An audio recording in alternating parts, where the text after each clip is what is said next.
এরপরে দেখো যে প্লাস্টেশন বা হচ্ছে অমরা বিন্যাস। অমরা বিন্যাসটা কেমন এটার উপর ভিত্তি করে, অর্থাৎ গর্ভাশয়ের ভিতরে অমরা কথায় থাকে গর্ভাশয়ে, তো গর্ভাশয়ের ভিতরে অমরার যেই বিন্যাস সেটাকে বলা হচ্ছে প্লাস্টেশন বা হচ্ছে অমরা বিন্যাস। তো অমরা বিন্যাসটা কেমন ধরনের হয়ে থাকে এর উপর ভিত্তি করে যে উদ্ভিদগুলো সেগুলোর আমার নাম আমাদেরকে নাম মুখস্থ করতে হবে। তো প্রথমত আছে হচ্ছে এক প্রান্তীয়। এক প্রান্তীয়কে কি বলা হয়? মার্জিনাল। অর্থাৎ গর্ভাশয়ের এক পাশ বরাবর শুধুমাত্র কি থাকবে? এই অমরাটা বিন্যস্ত থাকবে। তো এর ক্ষেত্রে যে উদাহরণ সেটা হচ্ছে মটরশুঁটি এবং শিম। তো এটা আমরা কি মনে রাখি? প্রান্তে সীমা। এটা আমরা মনে রাখবো কি দিয়ে? প্রান্তে সীমা, অর্থাৎ প্রান্তীয়, এক প্রান্তীয় শিম এবং মটরশুঁটি। এরপরে আছে হচ্ছে অক্ষীয়। অক্ষীয় বা হচ্ছে এক্সাইল। অক্ষের উপর ভিত্তি করে একাধিক প্রকোষ্ঠ বিভক্ত থাকে এবং কক্ষে মধ্যকক্ষে কি থাকে? এই অমরাটা বিন্যস্ত থাকে। তো অক্ষীয় হচ্ছে কি মনে রাখবো? অক্ষে জবা। অক্ষে জবা, তার মানে অক্ষের উদাহরণ কি? জবা। এরপরে দেখো ফ্রি সেন্টাল। ফ্রি সেন্টাল কি মনে রাখতে হবে? তুতের সাথে নুনিয়া শাক ফ্রি। তুতের সাথে নুনিয়া শাক ফ্রি, তার মানে হচ্ছে ফ্রি সেন্টাল বা যেটা হচ্ছে মুক্ত মধ্য, মুক্ত মধ্য অবস্থায় থাকে, মুক্ত মধ্য অমরা বিন্যাস, সেটার উদাহরণ হচ্ছে তুত এবং নুনিয়া শাক। তারপর আছে হচ্ছে প্যারাইটাল বা হচ্ছে কি চারিদিকে। প্যারাইটাল মানে কি? চারিদিকে পরিধি বরাবর আছে, অর্থাৎ বহু প্রান্তীয়। তো এর উদাহরণ হচ্ছে কি? বহু প্রান্তে। আমরা এভাবে মনে রাখবো যে বহু প্রান্তে লাশ। বহু প্রান্তে কি? লাশ। তো লাশের ল দিয়ে মনে রাখতে হবে লাউ, তালবস্য দিয়ে মনে রাখতে হবে শসা। লাউ এবং শসা হচ্ছে কি? এই বহু প্রান্তের উদাহরণ। তারপর আছে দেখো সুপারফেসিয়াল বা হচ্ছে গাত্রীয়, অর্থাৎ কি গর্ভাশয় একাধিক প্রকোষ্ঠবিষ্ট অবস্থায় থাকে এবং এই যে অমরাটা থাকে সেটা হচ্ছে প্রস্থপ্রাচীর বরাবর বিন্যস্ত থাকে। তো এই সুপারফেসিয়াল বা গাত্রীয়, গাত্রীয়র ক্ষেত্রে মনে রাখতে হবে হচ্ছে গাত্রে সাপ। গাত্রে কি? সাপ। তো সাপ দ্বারা কি মনে রাখবো? তালবস্যতে হচ্ছে শাপলা, পথে হচ্ছে পদ্ম। তার মানে শাপলা এবং পদ্ম এই দুইটা হচ্ছে কিসের উদাহরণ? গাত্রীয়র উদাহরণ। এরপরে যেটা আছে সেটা হচ্ছে কি? বেজাল। বেজাল মানে কি? মূলীয়। তো মূলীয়র উদাহরণের ক্ষেত্রে মনে রাখতে হবে ত্রিশুধা। ত্রিশুধা। তো ত্রি দিয়ে মনে রাখতে হবে ত্রিধারা, সু দিয়ে সূর্যমুখী, ধা দিয়ে হচ্ছে ধান। তো এই যে মূলে ত্রিশুধা হচ্ছে কি? মূলীয়। এরপরে আছে হচ্ছে এপিক্যাল। এপিক্যাল মানে কি? এপিক্স মানে কি? শীর্ষ। তার মানে শীর্ষক অমরা বিন্যাস দেখা যাবে কোনটিতে? তো শীর্ষে মনে রাখতে হবে শীর্ষে ধলা। শীর্ষে কারা থাকে? ধলা। তো ধ দিয়ে মনে রাখতে হবে ধনিয়া পাতা, ল দিয়ে লাল শাক। তো এইগুলো হচ্ছে মূলত যে অমরা বিন্যাসের প্রকৃতি, তার উপর ভিত্তি করে যে উদ্ভিদের শ্রেণীবিন্যাস, এইগুলো দ্বারা আমরা হচ্ছে মনে রাখবো। এবার দেখো যে ফল কোন কোন ধরনের হতে পারে তার উপর ভিত্তি করে যে শ্রেণীবিভাগ সেটা সম্পর্কে। তো ফলের ক্ষেত্রে দেখো প্রথমে আছে প্রকৃত ফল বা ট্রু ফ্রুট কোনগুলা। প্রথমত আমাদের জানতে হবে যে প্রকৃত ফল কেন বলা হচ্ছে, অপ্রকৃত ফল কেন বলা হচ্ছে। তো প্রকৃত ফল কখন বলা হয়? যেটা হচ্ছে গর্ভাশয় ফলে পরিণত হয়, অর্থাৎ গর্ভাশয় থেকে যেটা উৎপন্ন হয় সেটা হচ্ছে প্রকৃত ফল। গর্ভাশয় ব্যতীত অন্য কোনো অংশ থেকে যদি উৎপন্ন হয় সেটা বলা হয় অপ্রকৃত ফল। আর একটিমাত্র পুষ্প হতে যদি একটিমাত্র ফল উৎপন্ন হয় সেটাকে বলা হয় সরল। একটিমাত্র পুষ্পের মুক্ত গর্ভাশয়গুলো হতে যদি এক গুচ্ছ ফল উৎপন্ন হয় সেটাকে বলা হয় গুচ্ছিত ফল। তো আমাদেরকে এই যে ফলের প্রকারভেদ এর উদাহরণগুলো মনে রাখতে হবে। প্রথমে আসলাম তাহলে প্রকৃত ফল। প্রকৃত ফল হচ্ছে কি? আম, জাম, লিচু। এরপরে যেটা আছে অপ্রকৃত, অ দিয়েই মনে রাখতে হবে আপেল। অ আ, তার মানে হচ্ছে অপ্রকৃতর উদাহরণ হচ্ছে কি? আপেল। সরল ফল হচ্ছে কি? আম। গুচ্ছিত ফল, গুচ্ছ অবস্থায় থাকে হচ্ছে আতা। এরপরে আছে হচ্ছে যৌগিক ফল, অর্থাৎ পুষ্পমঞ্জরি সমগ্র পুষ্পমঞ্জরি যদি একটা ফলে পরিণত হয় তখন তাকে বলা হয় হচ্ছে যৌগিক ফল। তো এই যৌগিক ফলের উদাহরণ হচ্ছে কি? কাঁঠাল। এরপরে আছে ক্যাপসিউল।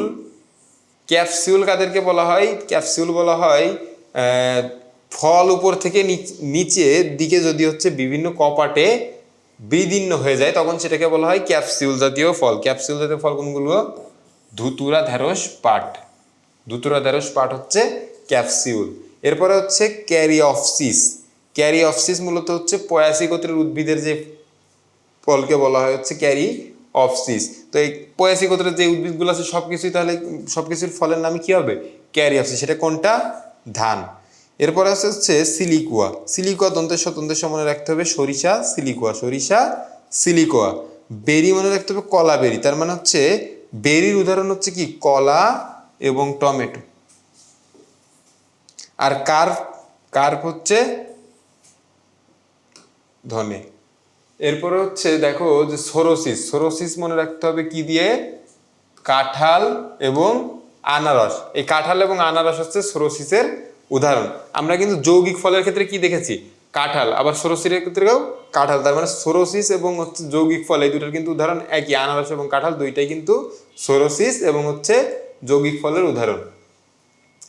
এরপরে দেখো যে আমাদের কিন্তু পুষ্পমঞ্জরি বলো, পুষ্পপত্র বিন্যাস, অমরা বিন্যাস এই সম্পর্কে কিন্তু আমরা জেনেছি যে কোন কোন উদ্ভিদে কি ধরনের পুষ্পপত্র বিন্যাস বা পুষ্পমঞ্জরি বা অমরা বিন্যাস দেখা যায়।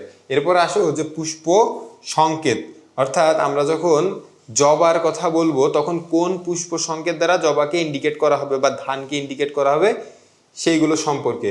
যখন মঞ্জুরি পত্রের কথা উল্লেখ করব, মঞ্জুরি পত্র ম প প্রথম অক্ষর দিয়ে মূলত এটা ইন্ডিকেট করা হয়। তাহলে ম প দ্বারা বোঝাবে কি? মঞ্জুরি পত্র। এর সাথে যদি রস্যু যোগ করি তার মানে উপমঞ্জুরি পত্র। তাহলে এই দুইটা আমাদের হয়ে গেল। এরপর আছে দেখো উপবৃত্তি।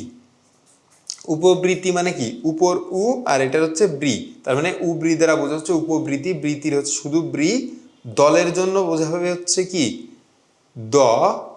পুষ্পপুটের জন্য হচ্ছে পু, আর পুং স্তবকের ক্ষেত্রে পুং। স্ত্রী স্তবকের ক্ষেত্রে বোঝা হচ্ছে গ, কারণ গর্ভাশয় থেকে যেহেতু ওয়ার্ডটা আসে সেহেতু এটাকে কি দ্বারা বোঝানো হবে? গ দ্বারা। তো এইগুলো আমাদেরকে হচ্ছে মনে রাখতে হবে।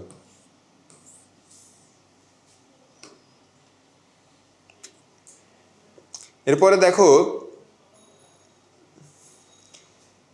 যে পুষ্প সংকেত ব্যবহার করা হয় এটা গেল হচ্ছে কোন কোন স্তবকের কি নাম দ্বারা আমরা কোনটা লিখতে পারি। এরপরে আসো যখন এক প্রতিসম হবে, এক প্রতিসমকে এই যে চিহ্ন দ্বারা প্রকাশ করা হয় প্লাসের মতো, আর একটা হচ্ছে পার্সেন্টেজ, এটা হচ্ছে এক প্রতিসম। বহু প্রতিসমের ক্ষেত্রে এটা বৃত্তের ভিতরে যোগ চিহ্ন, এটাকে বলা হয় বহু প্রতিসম। পুং পুষ্পের জন্য হচ্ছে এই তীরের মতো, আর প্লাস চিহ্ন যদি আসে এটা হচ্ছে স্ত্রী পুষ্পের জন্য। উভলিঙ্গ হলে দুইটাই একসাথে, দেখো এই দুইটা যখন জয়েন করে দিবে তখন কিন্তু এইটা পাবা। তো পুং স্ত্রী মিলে হচ্ছে কি তৈরি হবে? উভলিঙ্গ পুষ্পের সাংকেতিক চিহ্ন। এরপরে বহু সংখ্যার ক্ষেত্রে কি? ইনফিনিটি বা হচ্ছে আলফার মতো চিহ্ন ব্যবহার করা হয়। আর যেটার কথা বলতেছিলাম যে একটা হচ্ছে কি গর্ভপাদ আর একটা হচ্ছে গর্ভশীর্ষ। তো গর্ভপাদ যেটা সেটা হচ্ছে কি? নিচে, তার মানে অধগর্ভ। তো অধগর্ভ দেখো অধ মানে নিচে হওয়ার পরেও কিন্তু এই গড় চিহ্নটা দেখো উপরের দিকে, তার মানে অধগর্ভর ক্ষেত্রে চিহ্নটা যাবে উপরে। অধি, অধি মানে কি? অধি মানে উপরে হওয়ার কথা, কিন্তু এটা হচ্ছে চিহ্নটা আসবে কোথায়? নিচে। এইটা কিন্তু খুব ভালো করে মনে রাখতে হবে।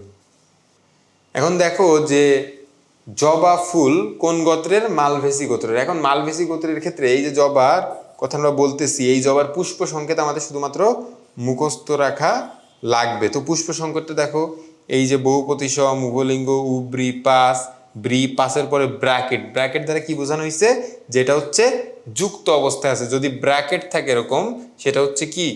যুক্ত, একটা সাথে একটা যুক্ত অবস্থায় আছে। যদি ব্র্যাকেট না থাকে সেটা হচ্ছে মুক্ত অবস্থায় আছে। তো এই দল এবং পুং, এই যে উপরের চিহ্নটা এটা দ্বারা কি? দলমণ্ডল এবং পুংস্তবক এই দুটা কি আছে? যুক্ত অবস্থায় আছে। তো এইটা আমাদেরকে মুখস্থ রাখতে হবে। জবার ক্ষেত্রে যেই পুষ্প সংকেত, ধানের ক্ষেত্রে যে পুষ্প সংকেত, আমাদের বইয়ে দুইটাই আছে, যে জবা এবং ধান এই দুইটারই শুধুমাত্র পুষ্প সংকেত আছে। তো এই দুইটা মুখস্থ রাখতে হবে। এরপরে আসো যে আমরা একবীজপত্রী উদ্ভিদের সম্পর্কে জেনেছি, দ্বিবীজপত্রী উদ্ভিদ সম্পর্কে জেনেছি। যে একবীজপত্রী উদ্ভিদের বীজপত্র থাকে একটা, দ্বিবীজপত্রী উদ্ভিদের বীজপত্র থাকে দুইটা। দ্বিবীজপত্রী উদ্ভিদের যে এই শিরাবিন্যাসটা থাকে সেটা থাকে হচ্ছে জালিকাকার। একবীজপত্রী উদ্ভিদের ক্ষেত্রে সেটা হচ্ছে কি সমান্তরাল শিরাবিন্যাস বা প্যারালাল ভিনেশন। তো খেয়াল করো যে একবীজপত্রী উদ্ভিদের শনাক্তকারী বৈশিষ্ট্যগুলো কি কি। তো প্রথম বৈশিষ্ট্য কিন্তু আমরা নামের ভিতরে আছে যে একবীজপত্রী, তার মানে এর বীজপত্র থাকবে কয়টা, একটা। তো প্রথম বৈশিষ্ট্য দেখো, এর বীজপত্র থাকতে কয়টি, একটি। তারপরে দেখো যে আমরা এর মূল সম্পর্কে কিন্তু জেনেছি। একবীজপত্রী উদ্ভিদের ক্ষেত্রে মূল থাকে গুচ্ছ মূল, অর্থাৎ গুচ্ছিত অবস্থায় থাকে। দ্বিবীজপত্রী যেটা আছে সেটার ক্ষেত্রে কিন্তু আমরা প্রধান মূল দেখেছিলাম, এবং এর উদাহরণগুলো মূলা, গাজর, বিট ছিল। তো দেখো যে এর যে মূলটা থাকে সেটা থেকে গুচ্ছ মূল, এবং পাতার শিরা বিন্যাসের কথা বললাম যে সেটা হচ্ছে কি অবস্থায় থাকে, সমান্তরাল অবস্থায় থাকে। যেটা দ্বিবীজপত্রী উদ্ভিদের ক্ষেত্রে থাকে হচ্ছে জালিকাকার অবস্থায়। এরপরে দেখো যে পুষ্পপত্রের সংখ্যা 3 বা 3-এর গুণিতক, অর্থাৎ 3, 6, 9, 12 এইভাবে হবে। তো এইটাকে বলা হয় ট্রাইমেরাস। 3 যদি ট্রাইমেরাস বলা হয়, পুষ্পটা কেমন, ট্রাইমেরাস। এবং দ্বিবীজপত্রী উদ্ভিদের ক্ষেত্রে সেটা 4, 8, 12, 16 অথবা 5, 10, 15, 20 এরকম হতে পারে। তো এটাকে বলা হয় টেট্টামেরাস বা হচ্ছে পেন্টামেরাস। তো বীজের ক্ষেত্রে হচ্ছে এরকম দেখা যায়।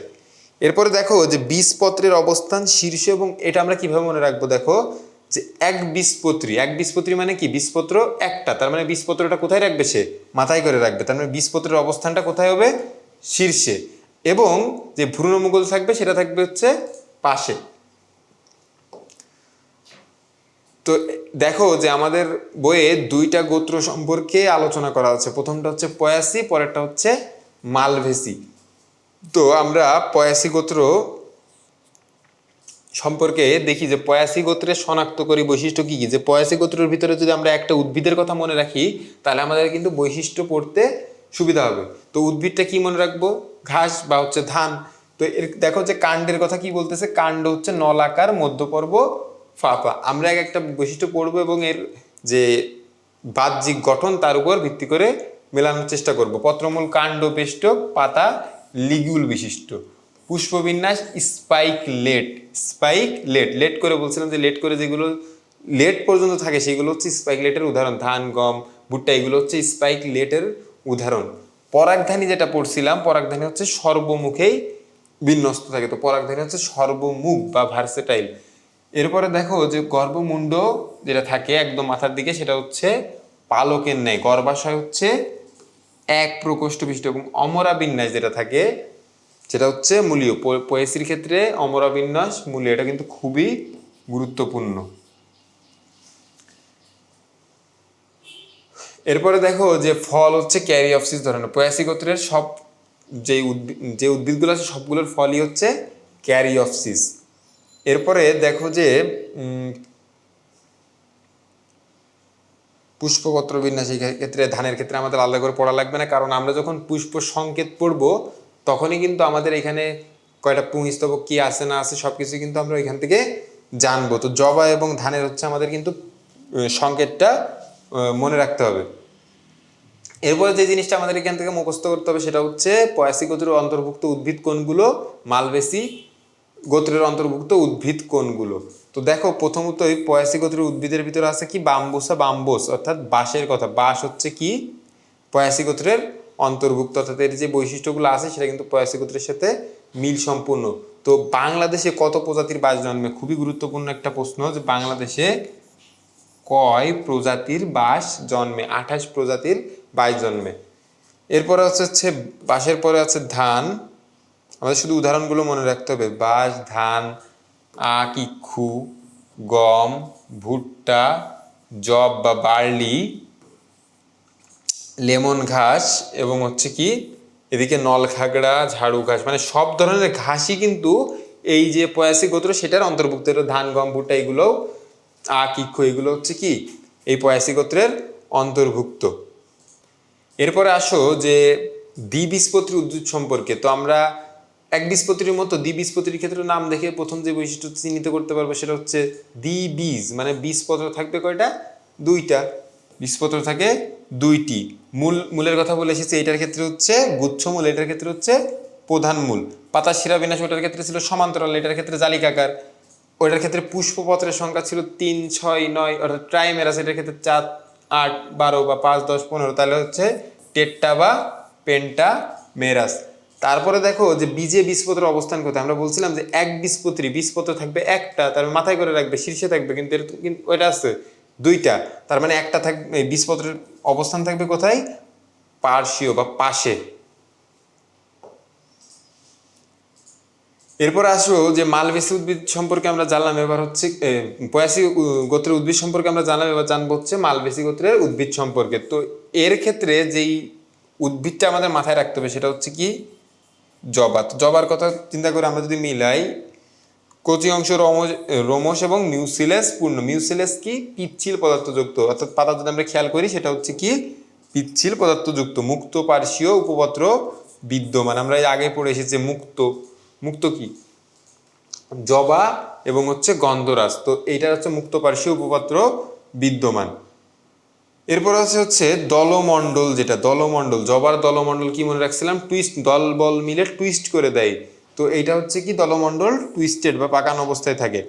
পুংকেশর অসংখ্য এক গুচ্ছক, পরাগধানী হচ্ছে এক প্রকোষ্ঠী এবং বৃক্কাকার। এটা কিন্তু খুবই একটা গুরুত্বপূর্ণ প্রশ্ন যে জবার যে পরাগ ধানীটা থাকে সেটা হচ্ছে কেমন? বৃক্কাকার। যেমন ওটার ক্ষেত্রে ছিল, ধানের ক্ষেত্রে বা হচ্ছে পয়াসির ক্ষেত্রে যদি আমরা বলি, পয়াসির ক্ষেত্রে ছিল হচ্ছে সর্বমুখ। পরাগরেণু বৃহৎ এবং কণ্টকিত। অমরা বিন্যাসের ক্ষেত্রে মনে রাখতে হবে জবার ক্ষেত্রে বা হচ্ছে মালবেসী গোত্রের ক্ষেত্রে অক্ষীয়, আর পয়াসির ক্ষেত্রে হচ্ছে মূলীয়। এরপরে দেখো যে এই মালবেসী গোত্রের উদ্ভিদগুলো কি কি এবং এর কিছু উপকারিতা আছে সেই সম্পর্কে আমাদের জানতে হবে। তো প্রথমে আছে হচ্ছে জবা। জবা ফুলের বৈজ্ঞানিক নাম হিবিস্কাস রোজা সাইনেসিস, এটা মনে রাখতে হবে। এবং এর যে উপকারিতা সেটা হচ্ছে কি? জবা ফুলের রস মাথায় মাখলে মাথা কি থাকে? ঠান্ডা থাকে, চুল কালো এবং লম্বা হয়। তো এই জিনিসগুলো কিন্তু আমাদের মনে রাখতে হবে। এরপরে যেটা আছে সেটা হচ্ছে জবা ফুল রক্ত আমাশয় এবং অর্শ রোগেরও ভালো ওষুধ। আসতে পারে নিচের কোনটি হচ্ছে অর্শ রোগ বা হচ্ছে রক্ত আমাশয়ের ভালো ওষুধ হিসেবে কাজ করে। তাহলে এটা মনে রাখতে হবে যে জবা ফুল। তারপরে আসে হচ্ছে ঢেঁড়স। ঢেঁড়স কিসে কাজ করে? ডায়াবেটিস রোগীদের ক্ষেত্রে কিন্তু ঢেঁড়স কাজ করে, অর্থাৎ বহুমূত্র রোগের উপকার করে। বহুমূত্রই মূলত হচ্ছে কি? ডায়াবেটিস। তো এরপরে মনে রাখতে হবে কার্পাস তুলা, কেনাপ, মেস্তা পাট। তার মানে আমরা যদি একটা জিনিস মনে রাখি যে পয়াসী গোত্রের ক্ষেত্রে যত ধরনের ঘাস আছে সবগুলোই হচ্ছে পয়াসী। আর ধান, গম, ভুট্টা, আখ, ইক্ষু এগুলো হচ্ছে মিলেই হচ্ছে পয়াসী গোত্র। আর বাদ বাকি যেগুলো আছে সেগুলো হচ্ছে কি? মালভেসি। তো কেনাপ, মেস্তা পাট, তারপর হচ্ছে কি? মেস্তা পাট, স্থলপদ্ম, এই সবগুলোই হচ্ছে কি? মালভেসি গোত্রের অন্তর্গত। এবার দেখি যে পয়াসী সম্পর্কে জানলাম এবং মালভেসি গোত্র সম্পর্কে আমরা জানলাম। এবার এদের মধ্যে যে পার্থক্য আছে সেই সম্পর্কে আমরা দেখব। তো দেখো যে পয়াসী গোত্রের ক্ষেত্রে যে স্বরূপটা থাকে, অর্থাৎ এর যে সময়কালটা থাকে সেটা কেমন হয়? যে বর্ষজীবী বা বহু বর্ষজীবী বিরুৎ হয়ে থাকে। আর এটা হচ্ছে গুল্ম বা বৃক্ষ বা বিরুতু হয় এই মালবেসির ক্ষেত্রে। এরপর যে মূলটা থাকে, মূলটা যেহেতু পয়াসী গোত্র সবাই হচ্ছে কি? একবীজপত্রী, সেহেতু এটা হচ্ছে গুচ্ছমূল। মালবেসি যেহেতু দ্বিবীজপত্রী, সেহেতু এটা হচ্ছে কি? প্রধান মূল। কাণ্ড, এটার ক্ষেত্রে হচ্ছে কি পড়ে আসলাম? যেহেতু ধানের সাথে তুলনা করতেছি, এটার কাণ্ড কি অবস্থায় থাকে? ফাঁপা অবস্থায় থাকে। আর মালবেসির ক্ষেত্রে কাষ্ঠ হলো শাখান্বিত বা বেলনাকার। এরপরে দেখো পাতা। পাতার ক্ষেত্রে মনে রাখতে হবে যে একবীজপত্রীর ক্ষেত্রে কি? সমান্তরাল শ্রেণীবিন্যাস, শিরাবিন্যাস। আর এর ক্ষেত্রে হচ্ছে জালিকাকার শিরাবিন্যাস। এরপরে পুষ্প যেটা থাকে সেটা হচ্ছে কি? অসম্পূর্ণ থাকে পয়াসিতে, যেটা মালবেসির ক্ষেত্রে সম্পূর্ণ অবস্থায় থাকে। পুং স্তবক থাকে ট্রাইমেরাস, ওইদিকে থাকে টেট্রামেরাস এবং পেন্টামেরাস।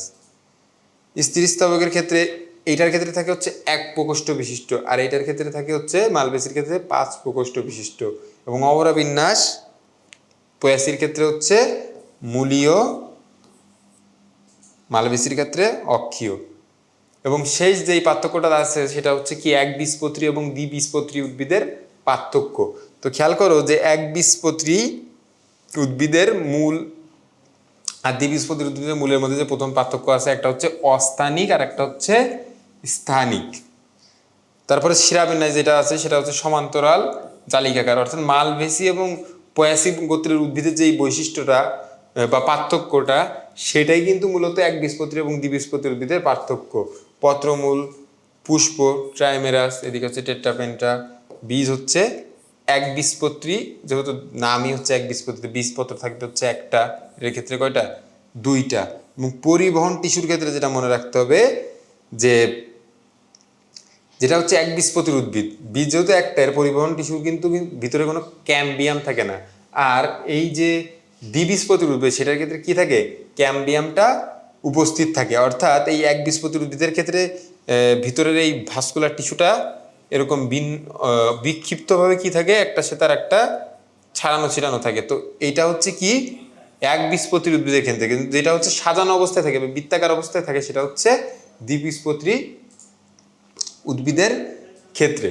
তো এই ছিল হচ্ছে আমাদের সপ্তম অধ্যায়ের যেই পয়াসি মালভেসি গোত্র সম্পর্কে আলোচনা এবং এদের পার্থক্য, এবং এই পয়াসি মালভেসির সাথে কিন্তু একবীজপত্রী এবং দ্বিবীজপত্রী উদ্ভিদে যে আন্তঃসংযোগ সেই সম্পর্কে কিন্তু আমরা এই অধ্যায়ে জেনেছি।